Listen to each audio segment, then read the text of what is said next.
welcome to Contact. I'm Craig Delahunt, and on today's show we'll be talking with a man who's dedicated most of his life to the preservation of animal life. Welcome to our show, Paul Watson. Well, thanks, Craig. Paul, let's start right out with Sea Shepherd. For those who don't know, what is Sea Shepherd, and has been your latest campaign, and where are you going next year? Well, the Sea Shepherd Conservation Society is an international, all-volunteer organization, and we're involved with protecting marine wildlife, marine habitats throughout the world. And what we do primarily is enforce international regulations, mainly in international waters. The problem is that there are international regulations, but there is no power of enforcement anywhere in the world. It's pretty well a free-for-all as far as exploitation of wildlife or natural resources on the high seas. So that's where we come in. We're a vigilante organization because we're self-appointed, but we're trying to actually embarrass governments to get together and somehow put together an international policing body to do what we're doing now. Our latest campaign, in fact we have two priority campaigns right now, and one of them is to stop the slaughter of approximately 130,000 dolphins every year by the U.S. tuna industry. And this is done by a method called fishing on porpoise. There's a relationship between yellowfin tuna and dolphins that we don't understand, but we know that when we find these dolphins, the tuna will be underneath. So the tuna industry uses helicopters to find pods of dolphins, then they move in on the pod, and with high-powered speedboats, they corral the dolphins into a tight circle, and thus corralling the tuna underneath. Then they put a mile-long purse seine net around them, entrapping the tuna, but also entrapping the dolphin. And the dolphins are killed by becoming entangled in the nets or being crushed in the blocks as they're brought up onto the ship. So it's been a problem for a number of years now. Over 10 to 12 million dolphins have been killed by this industry, and we're trying to promote a boycott of all canned tuna. And now, is it all canned tuna, or is it? Well, it's pretty hard to just say boycott this tuna and not that tuna. Is it cheaper? Is it cheaper tuna, or is it? Well, the companies that are responsible are Bumblebee, Chicken of the Sea, and Starkist. Starkist, of course, being owned by Heinz. The other two companies are Japanese-owned companies now, but it is still a U.S. industry based out of San Diego.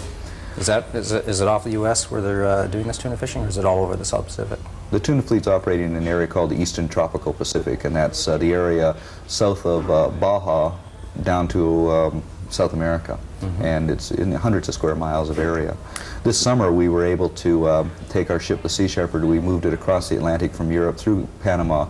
We confronted our first tuna boat in the harbor in Punta Arenas in Costa Rica and prevented it from leaving for 3 days.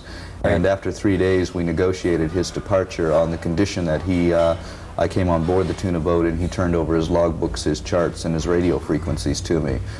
Pretty well gave me all the coordinates and the intelligence I needed for finding the Mexican fleets. And using that information, now, we set out. Mexican fleet, that's not just U.S., then there's Mexican and South American fleets?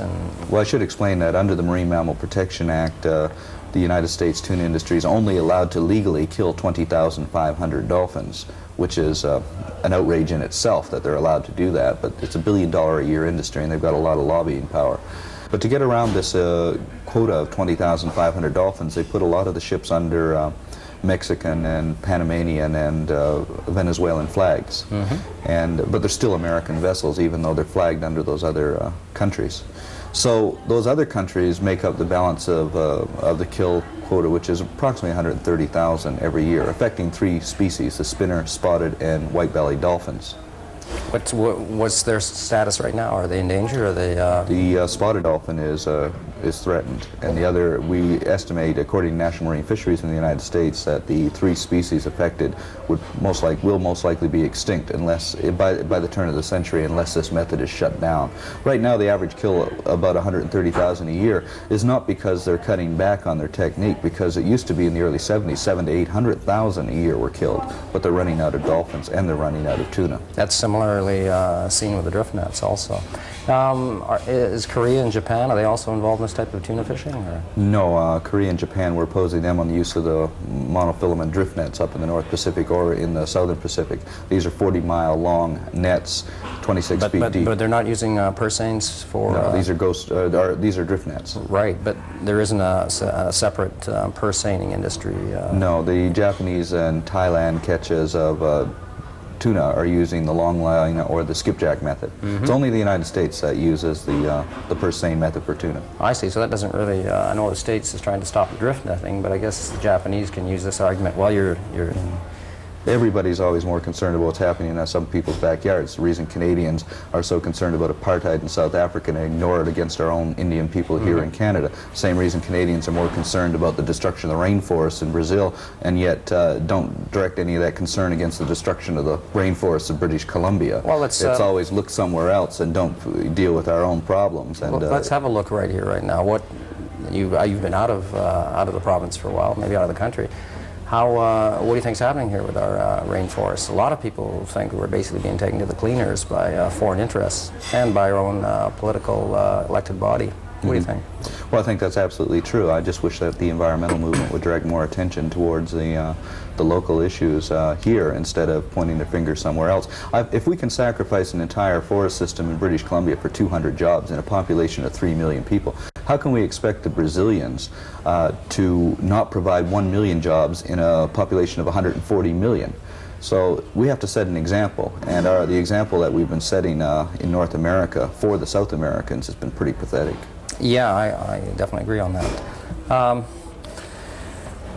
While we're on that, Paul, there seems to have been an awakening environmentally amongst the general populace in the last year. Can you maybe tell us what are some of the major environmental threats facing mankind right now? And let's start with ozone, or lack of it. Well, actually, there's so many environmental threats facing us right now that you can't really say one is more important than the other. They're all equally important because everything on the world is interdependent, and ozone being one of them, destruction of the rainforests, both temperate and tropical. Another, the strip mining of the oceans, the destruction of wildlife in the oceans, the heavy metal poisoning, toxic poisoning of the oceans, pesticide, herbicide, toxic poisoning of the soil, the poisoning of the groundwater. Now, but this is all coming home to roost, and it's looking like a scenario of a decade from now that it's going to definitely be here with a pow if it's not here already.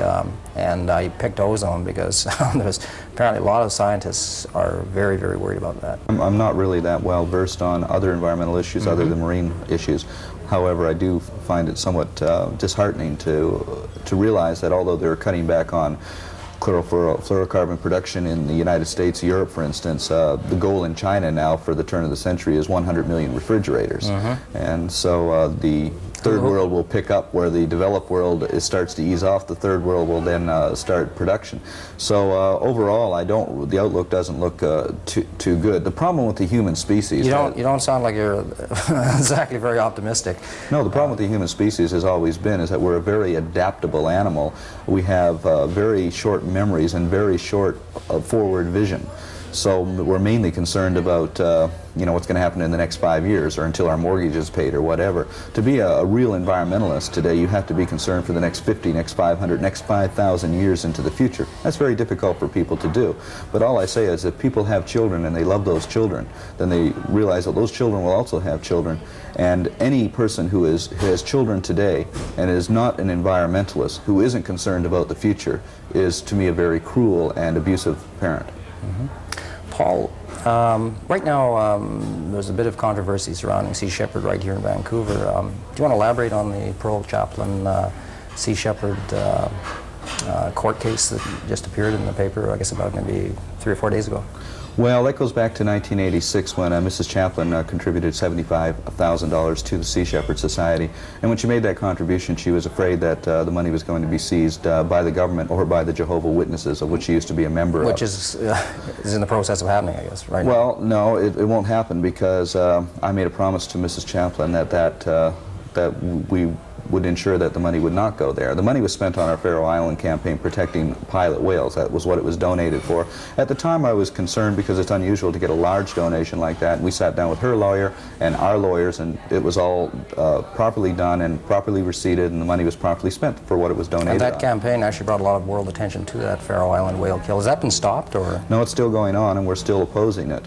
But a year after the donation, the Attorney General sends me a letter telling me to return the donation because 4 months after the donation, the government of British Columbia gave Mrs. Chaplain a psychiatric profile and said she wasn't mentally competent to make the donation.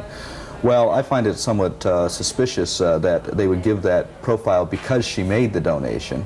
And this lawyer who was supposed to be representing Mrs. Chaplain was certainly slanderous about her character. I found her to be very much in control of her wits. She said that when she was a little girl, she saw the plants and the animals and the environment was a much better place to live, and has seen it deteriorating, and she wanted to make a difference, and she wanted to see her money spent and to see the results of that. And the problem is they've painted this picture of a woman who is crazy. She's crazy because she is, in their view, she is not an anthropocentrically oriented person. She's a biocentrically oriented person. That means that she's concerned about the world she lives in and not concerned just about herself, which is what most people in our society are concerned with. For instance, one of the things that they said that she was crazy because she collected her fecal material in wooden bowls instead of using the toilet. Well, she didn't believe in flush toilets. What she did do with the fecal material is she had lived in China for a number of years and had learned the way of using her own sewage in her own household as night soil for her gardens, which to me, from an environmental point of view, is a much more positive and thoughtful way to proceed than to flush it down into the ocean somewhere. So because of her behavior was not establishment. Therefore, she was considered not in control. But I find it absolutely outrageous that the government can go in, give somebody a psychiatric profile, and then seize their assets. And that's what it comes down to. Now, if we were ordered by the court to pay back the money to Mrs. Chaplain. Now, what would happen to that money? It would go to the government of British Columbia. Mrs. Chaplain will never see a penny of it. And the fact, to me, it's a crime. How can they go out and seize people's assets just because they determine that they're mentally incompetent? It's police state mentality. It's as bad as cancer ward, Solzhenitsyn's cancer ward in the Soviet Union. Paul, you've been beat up, shot, half drowned, frozen. You've been harassed. Do you think it's worth it? Do you think you've had an effect on a change in the environment? I'm very satisfied with the accomplishments that we've got under our belt already, and there's a lot of work to do. But you can't really accomplish anything in this world unless you're going to, take some sort of abuse. And so that's all part of the job. There's, like if it was easy, everybody would be doing it. I just wish everybody was doing it. And fortunately, society is changing slowly, and things are going to be easier in the future for people to actually get involved with these issues. Paul, I was reading one of your books, and it's an older book, and there was a passage in there on I guess it was on your first whaling trip to stop the whaling, and describes an incident where a group of sperm whales were shot. And I was going to read the passage, but you've got a different passage, and I thought maybe, would you like to read that? Certainly. This was what happened in 1975 when we were trying to blockade harpoons from being fired at a whale, and they fired over our head and struck the whale instead. And this incident brought me very, very close to the whales, and I'll start just after the whale has been hit. A roar of anger evolved into an ear-splitting scream of unimaginable pain. The whale fell back into the sea as if struck by a giant belaying pin. Blood, opaque oil, chunks of blubber, and red foam cascaded down his head and back. The lower jaw dropped and the big pink tongue thrust to the side. With a crash and a shower of spray, Leviathan struck the water and rolled in our direction. An onrushing swell of scarlet sea smashed into our Zodiac and splashed over our bodies. Strings of coagulated blood slithered down the black rubber pontoons like flayed earthworms. The whale rolled again, bringing that pain-racked, bleeding bulk to within a dozen feet of Fred and I. Reason told me to flee, but I could not. I would not. Instead, in morbid fascination, I watched as our drifting boat moved toward the dying whale as if it was a magnet attracting us. Both Fred and I felt helpless, and the violence of the last few moments had traumatized us into a state of inaction. We were in the grip of a fascinated horror that we could not fully absorb. Our minds labored to comprehend the insanity around us. We could not. We did not have the time or even a point of reference. We could only sit transfixed at the awesome sight of the death of a titan. It was not meant that mortal man should witness the death of a god, but here was the crucifixion in all of its psychological horror enacted before us, and the liquid that dripped upon us was the hottest and holiest of blood. The whale rolled amidst a boiling cauldron of its own fluid. A scarlet stain leached forth in fiery tongues to inflame and color the water, from deep-sea royal blue to obscene scarlet. This was not the Nile turning to blood by the power of God. This was the blasphemy of man insulting the ocean and her children. The male suddenly regained strength, and with a bellow, dove beneath the waves. The harpoon that had struck him was unattached, there being no time for the harpooner to have secured a line to it. He had only the time to load and fire. There was no cable to locate the whale. He was gone, leaving a trail of blood and bubbles to indicate where he lay beneath the surface, and that trail was heading for Fred and I. The surface of the sea broke slowly this time, and the prodigious behemothing head rose above the waters at an angle that brought it over and above our tiny craft. The water rolling in rippleless cascades off the head poured into the sea around us. The whale rose higher into the air. The jaw emerged and dropped open. A row of ivory daggers set in soft pink flesh moved into position to grasp us. The mountain of black bleeding flesh moved slowly, almost hypnotically towards us. With a shock, my eye met the left eye of the whale. Like Odysseus facing the Cyclops, that one eye stared back, the eye the size of my fist, blackish brown and with a depth that astonished and gripped me.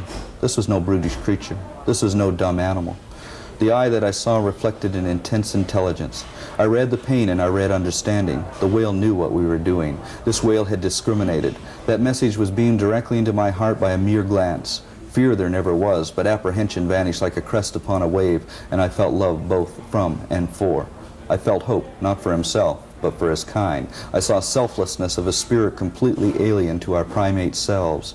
This was a being with an intelligence that put us to shame, with an understanding that could only humble us, and the most shameful message of all passed over to me: forgiveness. Thank you very much, Paul. Actually, that incident was videoed and filmed and transmitted around the world, and after that, I think the world started to move against whaling. Can you just fill us in on what was happening then with the IWC and how Canada played a part or didn't play a part in supporting the moratorium on the slaughter of whales? Well, the International Whaling Commission was originally set up to protect the whaling industry, but over the years, conservationists managed to get in there and lobby it and turn the direction of the organization into actually conserving the whales. Canada, of course, was a nation that joined the IWC, and as a non-whaling nation, in fact, was the only non-whaling nation to support the whaling nations of Japan, the Soviet Union, Iceland, and Norway. Why?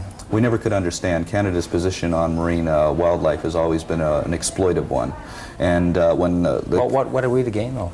We don't know. The Canadian Department of Fisheries sets these policies. Maybe fishing or something like that. Well, I know in 1981, when the Canadian public was opposed to whaling, rather than Canada changed its position at the IWC, they simply dropped out of the IWC.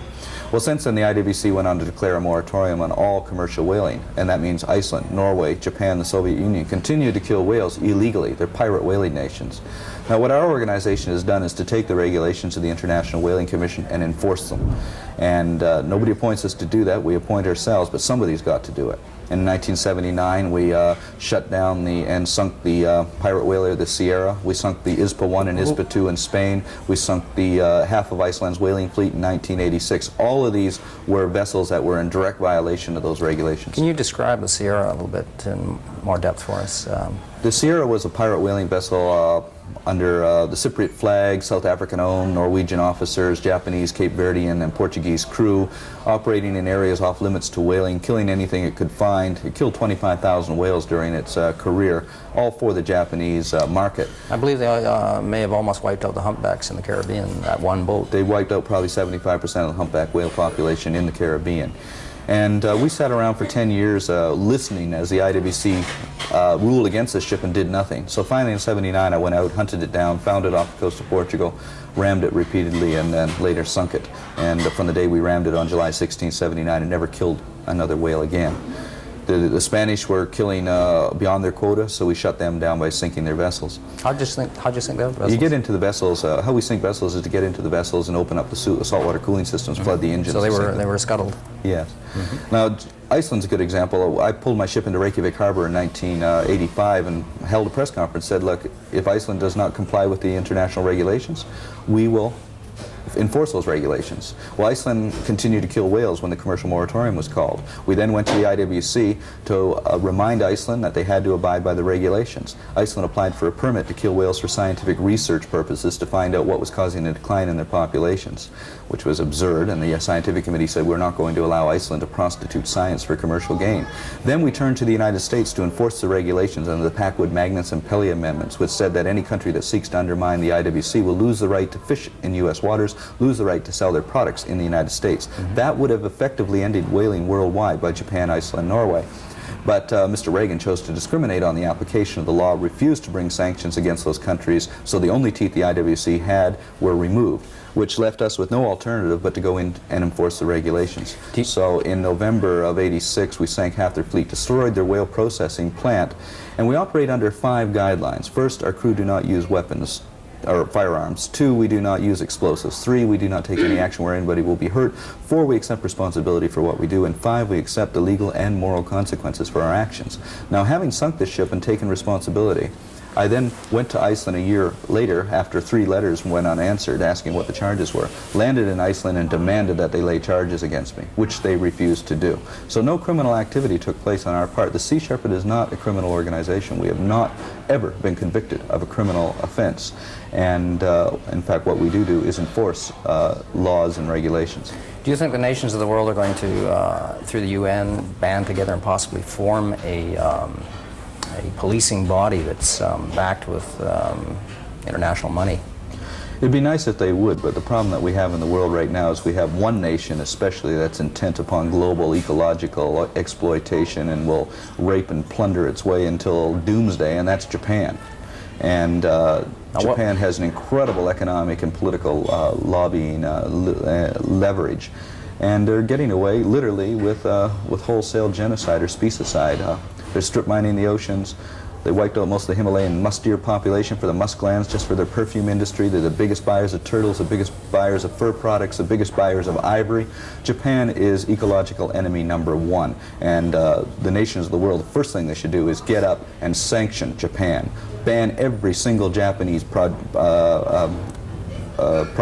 until Japan comes into compliance with just even moderate ecological behavior. What's the Tayo group? The Tayo Fishing Company is the world's largest fishing company, and it's literally just strip mining the ocean, South Pacific, North Pacific. Now Japan has seen what it can do to move into Antarctica and take seals, take whales, take fish, take plankton. They've got plans for gigantic plankton harvesting machines, which can, right now the world total production of fish last year was 20 million tons. The Japanese have plans to take 100 million tons of plankton from the oceans without any ecological studies as to determine what the value of plankton is. And plankton, phytoplankton, zooplankton are absolutely essential for the survival of life on this planet. We're really tampering with the very foundations of our life support system when you get down to that point. Hasn't a whaling fleet left from Japan for the Antarctic right now? Just as a matter of fact, a week ago? The whaling fleet's en route to the Antarctic right now to illegally kill whales. And unfortunately, we would like to stop them. We haven't got the resources. You were also in Africa. We're running out of time. I'm going to hit you with a lot of questions fast now, Paul, but you're in Africa. Can you tell us? That was about 1982, 81? No, I was in Africa in 1978 to investigate elephant poaching. I spent 6 months there working with elephants, and the recommendations we came back with, which were to arm the anti-poaching units and to take some serious action to ban ivory worldwide. Of course, were ignored at the time. Now everybody's concerned about elephants, but unfortunately it's a little too late. The elephant is doomed to extinction in the wild in Africa.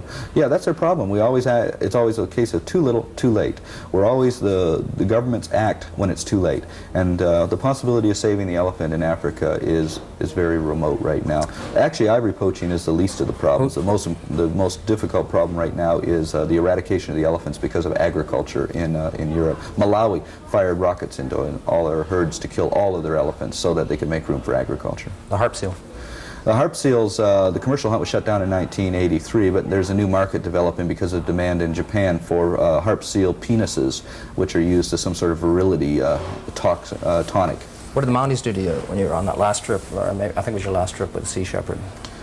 Well, the Canadian government spent $3.5 million to arrest our ship and charge us under the Seal Protection Acts, which have since been thrown out as unconstitutional. Were you physically beaten up? I was beaten in '79 and '77 and '79, and but you know, nothing too seriously. Here's one. You handcuffed yourself once to a pelt line, and you're almost drowned. What happened there? Well, in an effort to stop the sealing ships, I did handcuff myself in a Gandhian, non-violent manner to oppose that operation. Now, Gandhi's methods might have worked against the British in India, but the methods don't work all the time. And as I was dragged through a gauntlet of sealers who were kicking me and beating me. The amount of police sat in their helicopters and drank coffee and smiled.